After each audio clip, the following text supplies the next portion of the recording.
সাহেব খুন হয়েছে, না আনাস সাহেব খুন হয়েছে, না আনাস সাহেব নিজের অন্তর্ধান হয়েছে। নিরপরাধ কোনো মানুষ যাতে হয়রানির শিকার না হয়, মানববন্ধন থেকে আমরা সে দাবি হয়ে যাচ্ছি। আমরা কোনো দল বুঝি না, আমরা কোনো রাজনীতি বুঝি না, আমরা বুঝি সাইকেল করে মিন্টুকে। আমরা মনে করি যে এই যে আমাদের সংসদ সদস্য আনাস সাহেব হত্যার অনেক আগেই সাজিদ করিম মিন্টুকে এই হত্যায় জড়ানোর পরিকল্পনা ছিল এবং তারই অংশ হিসাবে সাজিদ করিম মিন্টুকে জড়ানো হয়েছে। সুতরাং সাজিদ করিম মিন্টু এই হত্যাকাণ্ডের ব্যাপারে আগে থেকেই কোনোভাবেই কোনো কিছু অবগত ছিলেন না। সুতরাং তিনি যে সান্ত্বনা দিতে গিয়েছিলেন কালীগঞ্জে আনাস সাহেবের মেয়েকে, এটা তিনি তখন জানতেন না যে আনার হত্যাকাণ্ড হয়েছে। তার মেয়ে যারা তাদের ঊর্ধ্বতন তাদের লোকজন আছে, তাদের যে কথাবার্তা কিংবা পরামর্শ সেই হিসাবে সে বলছে তার নিজস্ব কোনো পার্টস আছে বলে আমাদের জানা নেই। অর্থ আমাদের চিকিৎসা হতে পারে না, যখনই কিন্তু এই নেতার কাছে গিয়েছে সহযোগিতা পেয়েছে।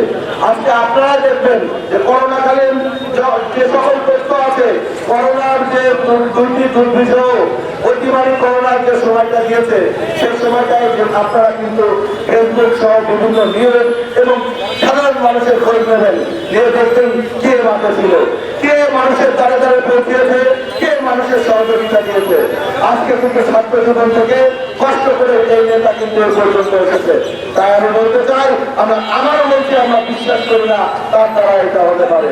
তাই আমরা প্রশাসনের সকলের কাছে আমার উদ্যোক্ত আহ্বান রাখতে চাই, আমরা সঠিক তদন্ত চাই, আমরা সঠিক তথ্যটা জানতে চাই যে আসলে আনাস সাহেব খুন হয়েছে, না আনাস সাহেব খুন হয়েছে, না আনাস সাহেব নিজের অন্তর্ধান হয়েছে।